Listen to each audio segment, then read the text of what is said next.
C'est quand même un grand mystère. Et Saint Joseph, tel Moïse, veut se retirer.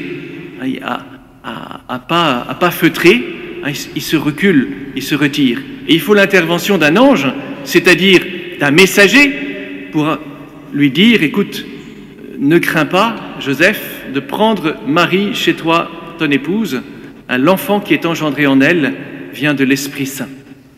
Et Saint Joseph accueille cette parole. Et Saint Joseph non seulement accueille cette parole, mais la met en pratique. Il aurait pu discuter, il aurait pu dire, mais quand même, j'aurais pu être prévenu, quand même, vous vous rendez compte, plusieurs mois sans nouvelles.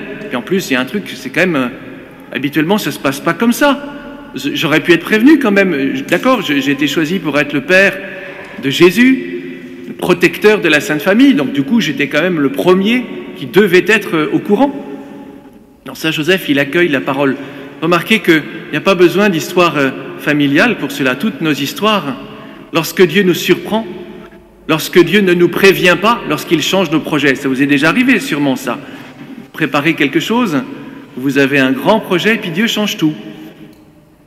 Et vous dites, mais moi j'avais tout prévu autre chose. Oui. Et alors, moi je veux ça pour toi.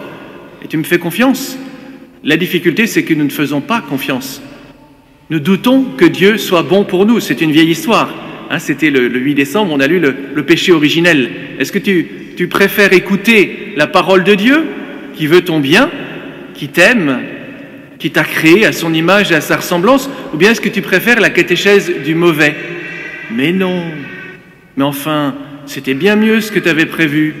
Dieu, il n'a pas compris. Explique au bon Dieu. Oui, n'aie pas peur. Écoute-moi. Laisse tomber cette vieille histoire, cette parole. Joseph aurait pu se laisser prendre. C'était facile pour lui de croire autre chose, de suivre un autre chemin. Non, il a accueilli. Il a eu cette foi d'un homme juste qui accueille le mystère. Remarquez que la fête de Noël, c'est aussi pour nous accueillir un grand mystère. Bon, Saint Joseph, pour lui, c'est une histoire un peu particulière. Il dit, Noël, c'est plus facile, c'est l'histoire d'un petit enfant qui naît dans une crèche à Bethléem il y a 2000 ans. Facile. Oui, de loin, c'est facile, mais de près, c'est quand même une histoire un peu dramatique.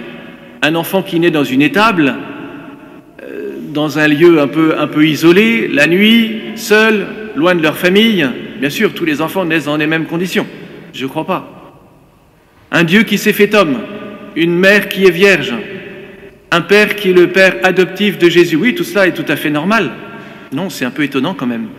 Parce que c'est Dieu qui vient au cœur de notre humanité. C'est Dieu qui vient au cœur de notre histoire. Et notre histoire, l'histoire du monde bien sûr, parce qu'elle est tout à fait radicalement changée après la naissance de Jésus. Mais notre propre histoire, ton histoire, est radicalement changée lorsque Jésus prend chair en toi. C'est toi aussi qui dois concevoir, non pas dans la chair, mais dans la foi. Nous aussi, nous sommes appelés à consentir, à dire oui à ce mystère qui nous dépasse. Joseph n'a jamais douté que la naissance de cet enfant soit un bien. Toute naissance, quelles que soient les circonstances, est un bien. On semble en douter aujourd'hui. Oui, mais vous comprenez les circonstances. Et alors, c'est un enfant et il doit être accueilli comme tel, non? Ça reste un don de Dieu. C'est une affaire à la fois lumineuse, facile, Noël, et en même temps un peu douloureuse, parce qu'elle nous coûte ce oui que nous avons tant de mal à dire. Elle nous coûte cette attitude d'accueil, de silence, de respect devant le mystère, plutôt que de nous emparer, de mettre la main sur notre histoire pour la conduire, nous, parce que nous savons mieux ce qui est bon pour nous. On parle aujourd'hui, enfin, de ce qu'on appelle, c'est un peu comme bonne fête, on appelle ça le mystère ou la magie de Noël. Oh mon Père, comme c'est chouette la magie de Noël. Alors, juste une petite histoire qui m'est arrivée cette semaine. J'ai des neveux, ils sont très mal éduqués, ils ne croient pas au Père Noël. Et donc les parents, au travail, ils échangent. Ils disent, et toi, tes enfants, ils croient au Père Noël? Oui, non, machin. Et mon beau-frère, il dit, ben non, mais mes enfants, ils ne croient pas au Père Noël. Alors, sa collaboratrice lui dit, ah bon?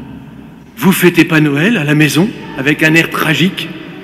Ah, ben si, on fête Noël. Oui, mais la magie de Noël alors? Avec un air encore plus tragique. Mais la magie de Noël, c'est un Dieu qui se fait homme, ça suffit pas comme magie? C'est facile à expliquer, l'incarnation? C'est quand même quelque chose d'extraordinaire. Le premier des cadeaux, le premier don de Dieu, c'est celui de son Fils, non? Alors, je vous invite, oui, vraiment à vivre cette magie de Noël. Que vous soyez seul, et venez en paroisse, d'ailleurs il y a un repas de Noël, que vous soyez en famille, que ce soit un Noël joyeux ou plus difficile. Oui, Dieu nous fait ce présent, ce cadeau de son propre Fils. Il faut prendre le temps de l'accueillir. Dieu a pensé à toi. Dieu t'a tellement aimé qu'il t'a donné son Fils. Un sauveur vous est né. Et être chrétien, c'est accueillir Jésus-Christ comme le Seigneur, le sauveur de ta vie. Reconnaître qu'on a besoin d'être sauvé. Le chrétien témoigne non pas de ses idées, il témoigne de Jésus-Christ qui l'a sauvé. Il témoigne parce qu'il est un pauvre pécheur, c'est facile. Les gens, enfin je sais pas, regardez autour de vous, avant et après Noël, ils sont plus aimables, plus gentils, plus agréables. Non, ils restent les mêmes. Simplement, Dieu te fait le don d'un amour plus grand pour être capable d'aimer celui qui précisément ne te semble pas aimable. Et rassure-toi, pour les autres, tu es ce personnage.